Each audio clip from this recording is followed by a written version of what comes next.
हमारे फाउंडर विश्वजीत मंडल जी, हिमांशु मेहता जी, बहुत सारे यहाँ पर उपस्थित बड़े बड़े संस्थानों से जुड़े हुए सम्मानित चिकित्सकगण, के साथ आए हुए के सहयोगीगण, अलग अलग विधाओं से जुड़े हुए सभी सम्मानित चिकित्सक, कार्यक्रम का संचालन कर रही एकता जैन जी और कार्यक्रम में उपस्थित सभी सम्मानित पत्रकार और छायाकार मित्रों। आईफा का पहला चैप्टर मुंबई में मई में हुआ था। आज जो लोग यहाँ मौजूद हैं उसमें से कई लोग उस कार्यक्रम में भी शामिल हुए थे, कुछ शायद यहाँ पहली बार आईफा के साथ जुड़ रहे होंगे। लेकिन जैसे विश्वजीत ने कहा, वो हेल्थ से संबंधित एक कार्यक्रम करना चाह रहे थे। मेरी इसमें कोई बहुत बड़ी भूमिका नहीं है। ये सारा उनके साथियों, हिमांशु जी और दूसरे बहुत सारे साथी हैं, टिंकू भाई हैं और कुछ सम्मानित चिकित्सकों का भी इनको मशवरा मिला होगा। वो एक विचार लेके मेरे पास आए थे। मुझे लगा कि उस विचार के साथ, जैसे अभी हमारे बहुत अच्छे फिजियोथेरेपी के डॉक्टर जिन्होंने अभी आके कहा था कि जो बैक डोर तो पीछे हैं, पर्दे के पीछे के लोग हैं, मेरे दिमाग में भी वही बात आई थी कि कुछ जब बड़ा बनता है तो इसके पीछे बहुत सारे ऐसे लोग होते हैं जिनकी छोटी छोटी भूमिकाएं होती हैं, लेकिन वो इतनी महत्वपूर्ण होती है कि वो बड़ा काम उन छोटे छोटी भूमिकाओं के बिना संभव नहीं हो सकता। उस दृष्टि से ऑर्गेनाइजर्स का एक बहुत बड़ा और बहुत अच्छा प्रयास था कि ऐसे सब लोगों को जो वाकई में हेल्थ सेक्टर में भले पर्दे के पीछे काम करते हैं, लेकिन उनकी भूमिका इतनी बड़ी होती है कि कई बार हमारे डॉक्टर्स भी कहते हैं कि अगर 5 मिनट ये मरीज ना आया होता तो शायद इसकी जान बचना मुश्किल था। कई बार हम लोग देखते हैं एम्बुलेंस कहते हैं जाम में फंस गई, 5 मिनट लेट हो गया, तो जो 5 मिनट होता है, 1 मिनट होता है, वो जो त्वरित आवश्यकताएं होती हैं, डॉक्टर्स हर समय मरीज के पास नहीं होते हैं, नर्सेज होती हैं, उनकी देखभाल करने वाले लोग होते हैं। कभी अचानक कुछ ऐसा होता है तो तुरंत उन लोगों की ही भूमिका होती है जो मरीज को तत्काल रूप से, अभी जैसे एकता जी कह रहे थे सीपीआर की ट्रेंड है, सीपीआर का आजकल हम लोग देखते हैं बहुत चर्चा है सोशल मीडिया की वजह से। विश्वजीत ने जरूर कहा सोशल मीडिया यंग तो जनरेशन है, लेकिन सोशल मीडिया की भी कहीं कहीं बड़ी सकारात्मक भूमिका है। आजकल सीपीआर के बारे में बहुत लोग जानते हैं, पहले नहीं जानते। तो कई बार हम लोग देखते हैं कि मैदान पर कोई खिलाड़ी है, उसको अचानक अटैक आया और सीपीआर दिया गया, उसकी जान बच गई। तो ये जो छोटे छोटे काम होते हैं ये हमारे जीवन के लिए बड़े महत्वपूर्ण होते हैं। किसी भी व्यक्ति के जीवन में कौन सा क्षण इस समय उसकी जान बचा दे, एक में बहुत पुरानी फिल्म में एक गाना था, न जाने कौन सा पल मौत की अमानत है। कोई एक पल होता है और उस पल में कभी कोई ऐसा व्यक्ति आ जाता है जो किसी के जीवन के लिए बहुत महत्वपूर्ण हो जाता है। तो मुझे भी लगा कि ऐसे लोगों को लोगों के सामने लाना चाहिए। तो ये हम सब लोगों का एक मिला जुला और साझा विचार था कि वार्ड बॉय हो, नर्सेज हो, एम्बुलेंस के ड्राइवर हो, ऑपरेशन थिएटर में काम करने वाले हमारे छोटे छोटे लोग जो डॉक्टर्स के हाथ में तुरंत क्या उसको चाहिए वो जानते हैं, डॉक्टर बोलते नहीं, लेकिन उनको पता होता है किस समय उनको नाइफ पकड़ानी है, किस समय उनको कैंची पकड़ानी है, किस समय कोई दूसरा इंस्ट्रूमेंट पकड़ाना है। उन लोगों की भी बड़ी भूमिका होती है। ऐसे सभी लोगों को हम लोगों का विचार था कि सम्मानित करना चाहिए और हाइफा ने इस काम को मुंबई में शुरू किया था। आज उसका दूसरा चैप्टर है, गोवा में हो रहा है। मैं इन सब लोगों को बहुत बहुत बधाई देता हूं, बहुत शुभकामनाएं देता हूं और ईश्वर से ये प्रार्थना करता हूं कि आप लोगों ने बहुत अच्छा काम शुरू किया है, जो न लोगों को केवल प्रेरित करेगा बल्कि इस क्षेत्र में जो ऐसे लोग, जैसे अभी उन्होंने एक उदाहरण दिया कि वो एम्बुलेंस का ड्राइवर आकर के रोने लगा, ऐसे लोगों को भी प्रेरित करेगा और वो अपने काम को और ज्यादा मन से और ज्यादा इच्छा शक्ति को बढ़ा करके और ज्यादा समर्पण से करेंगे, ऐसा मेरा विश्वास है। मैं आपको इस कार्यक्रम के लिए फिर से बहुत बहुत बधाई देता हूं और शुभकामनाएं देता हूं। अभी जैसे एकता जी ने पूछा हाइफा का फुल फॉर्म क्या है, तो उसमें हेल्थ भी था, इंसेंटिव भी था, फैशन भी था, अवार्ड भी है, सारी चीजें हैं। अब इन सब चीजों को अगर आप जोड़ के देखें तो एक तरह से लोगों के लिए ये ऐसा कार्यक्रम है जो स्वास्थ्य सेक्टर को कई बार बहुत नीरस क्षेत्र मानते हैं। डॉक्टर्स की भी अपनी बंदी बधाई लाइफ होती है, जो लोग हॉस्पिटल्स में काम करते हैं उनकी भी बंदी बधाई लाइफ होती है। अगर उनका मनोरंजन होता है या कुछ होता है तो उन्हीं के एक ग्रुप होते हैं, उन्हीं ग्रुप में आना जाना, उन्हीं लोगों के साथ थोड़ी देर बैठना। इसके अलावा उसमें कुछ ऐसा आए जिसमें थोड़ी और एक रोचकता पैदा हो, आकर्षण हो।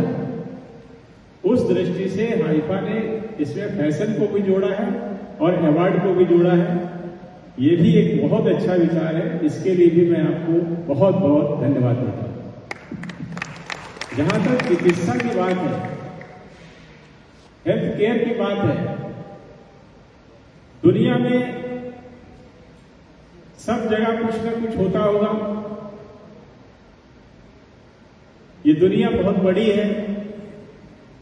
मनुष्य का जन्म कब हुआ ये हमेशा से रिसर्च का विषय रहा है। अभी मैंने थोड़े दिन पहले एक न्यूज देखी थी जिसमें इथियोपिया में 38 लाख वर्ष पुरानी मनुष्य की खोपड़ी मिली। अगर वो एथेंटिक है तो 38 लाख वर्ष पहले मतलब मनुष्य का अस्तित्व था।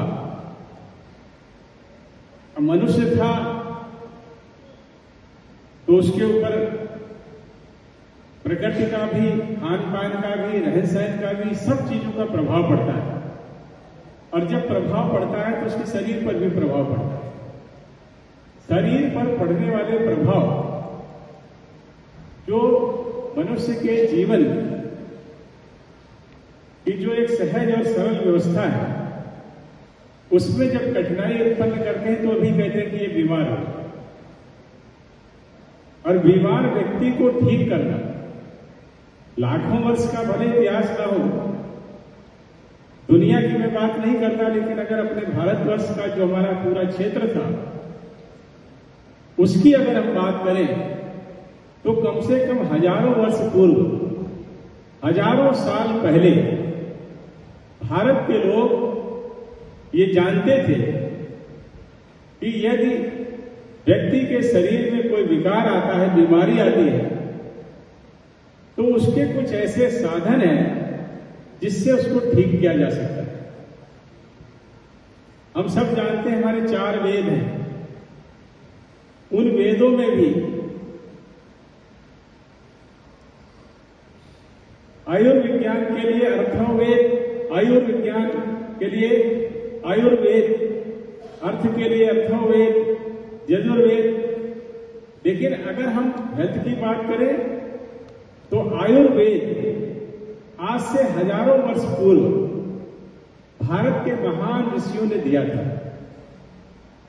आज जैसे पहले चैप्टर में था कि हमारे सारे लोगों को जुड़ना था, आज जो मुझे बताया गया है इसमें यह है कि स्वास्थ्य से जुड़ी हुई सारी विधाएं, एलोपैथी हो, आयुष हो, होम्योपैथी हो, नेचुरल पैथी हो, फिजियोथेरेपी हो, योगा हो, ऐसे सभी क्षेत्रों के जो विशेषज्ञ हैं उन सब लोगों को यहां बुलाया गया।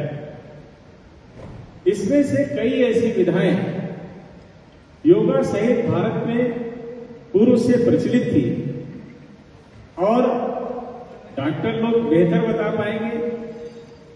मुझे जो जानकारी है उसमें ये भी जानकारी है कि चरक, महर्षि चरक हुए भारत में, जिनको कहा जाता है कि दुनिया के पहले सर्जन थे। और मैंने सुना है कि उन्होंने जो चरक ने सर्जरी के लिए उस समय जिन संसाधनों को बनाया था, जो इक्विपमेंट बनाए गए थे, लगभग वही इक्विपमेंट आज तक सर्जरी में काम आ रहे हैं। ये भारत की वो ताकत है जिसने हर क्षेत्र में न केवल रिसर्च किया था, बल्कि हमारे ऋषि मुनि और उस समय के जो विद्वान थे, उन्होंने बहुत सारे ग्रंथों के माध्यम से दुनिया के सामने अलग अलग चिकित्सा पद्धतियां रखी थी और उससे व्यक्ति को लाभ भी हो रहा था। दुनिया में सब जगह होता होगा, लेकिन मैं भारत की बात कर रहा हूं। और भारत वास्तव में जिस तरह से हजारों वर्ष पूर्व एक सुसंस्कृत और विकसित देश था, बीच के दौर में कुछ ऐसी बातें जरूर हुई जिसके कारण हमारी बहुत सारी व्यवस्थाएं दुनिया के सापेक्ष पिछड़ गई। ये देश जब आजाद हुआ उस समय लोगों के दिमाग में था, देश के लोग ऐसा सोच रहे थे कि हम फिर से अपने ऐतिहासिक स्थान को जो पूर्व में भारत का था वो दुनिया में हम प्राप्त कर लेंगे। यहां किसी आलोचना की दृष्टि से नहीं,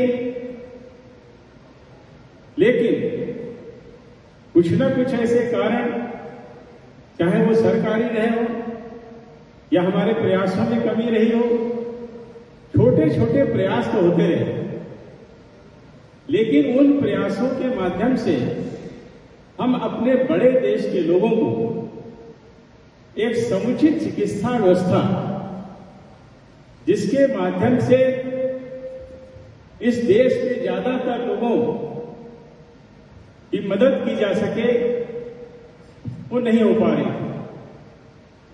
उसी का कारण है, आप सब लोगों ने अनुभव किया होगा, जो गांवों में गए हैं उन्होंने देखा होगा कि आज भी हमारे देश में बहुत सारे गांव ऐसे हैं जहां पर चिकित्सा की कोई सुविधा नहीं है। कई जगहों पर तो केवल मेडिकल स्टोर वाले दवा दे देते हैं और गांव वाले मेडिकल स्टोर के मालिक को ही डॉक्टर कहते हैं डॉक्टर साहब सर दर्द है, हमको दवा दे दीजिए। कई ऐसे अप्रशिक्षित डॉक्टर गांवों में काम करते हैं, लेकिन वो कई बार लोगों की इतनी मदद करते हैं कि वो भी सम्मानित हो जाते हैं। लेकिन हम निरंतर पिछड़ रहे थे और दुनिया उसका संज्ञान ले रही थी। वो दुनिया जिसको हमने एक बेहतरीन चिकित्सा पद्धति दी थी, उस दुनिया में भी जब सस्टेनेबल गोल तय किए गए, सतत विकास के लक्ष्य जब निर्धारित किए गए, तो हमारे सामने जो 17 बड़े प्रोग्राम दिए गए थे जो भारत को करने थे, उसमें हेल्थ भी एक था। पीछे की बात मैं नहीं करता, लेकिन 2014 के बाद जब इस देश में नरेंद्र मोदी जी के नेतृत्व में सरकार बनी, तो हमारी सरकार ने जो पहला डिसीजन लिया हेल्थ के सेक्टर में, उन्होंने उसको 2 भागों में बांटा था। पहला था कि हम जल्दी से जल्दी ज्यादा से ज्यादा लोगों को जो उनकी क्षमता के अंदर हो ऐसी चिकित्सा सेवाएं कैसे पहुंचा सकें। और दूसरा ये था कि जो संसाधनों की हमारी कमी है, वो चाहे डॉक्टरों की कमी हो, नर्सेस की कमी हो, हॉस्पिटल्स की कमी हो, ऐसी सभी कमियों को हम कैसे जल्दी से जल्दी पूरा करें। सरकार ने दोनों स्तर पर काम किया। हमने जहां मेडिकल कॉलेज बनाए, स्टूडेंट्स के लिए 1 लाख से ज्यादा सीटें बढ़ाई। वहीं दुनिया का सबसे बड़ा प्रोग्राम प्रधानमंत्री आयुष्मान आरोग्य योजना, जिसके माध्यम से ऐसे लोगों को जो अपने इलाज को कभी कभी पैसे के अभाव में टाल देते थे, उनको बीमारी होती थी लेकिन वो टाल देते थे, ऐसे सभी लोगों को इस योजना से जोड़ने का काम और 5 लाख रुपए तक का उनका स्वास्थ्य बीमा, उनको फ्री इलाज 1 वर्ष में मिल सके, इसके लिए हमारी सरकार ने प्रयास किया। और आज इस देश के 55 करोड़ से ज्यादा लोग इस आयुष्मान योजना का लाभ उठा रहे हैं। 8 करोड़ से ज्यादा लोगों को इसका लाभ मिल गया है और देश में 30,000 से ज्यादा हॉस्पिटल इस योजना के पैनल में है। अब लोगों को टालना नहीं पड़ता है। हमने हॉस्पिटल्स बढ़ाए, बेड बढ़ाए। अभी कोरोना का जिक्र करते हुए हमारे एक साथी ने कहा कि वो एम्बुलेंस वाले ने 1.5 वर्ष तक खुशी कोई देखी ही नहीं थी। या तो मरीज को पहुंचा रहे थे या मरीज की बॉडी को पहुंचा रहे थे। अचानक पूरी दुनिया पे बहुत बड़ी आपदा आई थी। हमारा देश बहुत बड़ी जनसंख्या का देश था, हमारे लिए चुनौतियां बड़ी थी। और जब संसाधनों की तरफ नजर डालते थे तो उस समय कोविड टेस्टिंग की केवल 14 लैब हमारे देश में थी। हमने उनको विकसित किया। आज 3300 से ज्यादा ऐसी लैब हमारे देश में है। उस समय ऑक्सीजन बेड नहीं थे। ऑक्सीजन की कितनी मारामारी हुई थी आपको जानकारी होगी। उस समय केवल 50,000 के लगभग ऑक्सीजन बेड पूरे भारत में थे। आज ऑक्सीजन बेड 5,45,000 हमारे भारत में है। आईसीयू बेड की संख्या उस समय केवल 20,000 थी। आज आईसीयू बेड 1,45,000 हमारे देश में उपलब्ध है। ऐसे हमने जो फंडामेंटल, जो हमारी मूलभूत आवश्यकताएं थी, जो संसाधनों की जरूरत थी, उनको भी हमने पूरा करने का काम किया। उसके साथ साथ जल्दी से जल्दी जो गरीब और कमजोर वर्ग के लोग हैं उनको इलाज मिल सके। एक बड़ी चुनौती हमारे देश में ये थी कि हमारे यहां शिशु मृत्यु दर और मातृ मृत्यु दर बहुत बड़ी थी। उसको कम करना भी एक बहुत बड़ी चुनौती थी और दुनिया ने इस पर सवाल भी उठाए थे। दुनिया ने भारत के ऊपर प्रश्न चिन्ह उठाया था कि आपके यहां ये मृत्यु दर बहुत अधिक है और वास्तव में दुनिया का जो एवरेज था उससे ज्यादा था, अभी भी थोड़ा ज्यादा है। लेकिन इस दौरान हमने ऐसे सारे उपाय किए, वो गर्भस्थ महिलाओं की देखभाल की बात हो, सुरक्षित प्रसव की बात हो, बच्चों के टीकाकरण की बात हो, इंद्रधनुष योजना चला करके बड़े पैमाने पर सभी को टीका लग सके, इन सारी व्यवस्थाओं को करने का प्रयास हमारी सरकार ने आदरणीय प्रधानमंत्री श्री नरेंद्र मोदी जी के नेतृत्व में किया और आज उसका परिणाम यह है कि सुरक्षित प्रसव जहां बढ़े हैं वहीं मां और बच्चों की मृत्यु दर में भी कमी आई।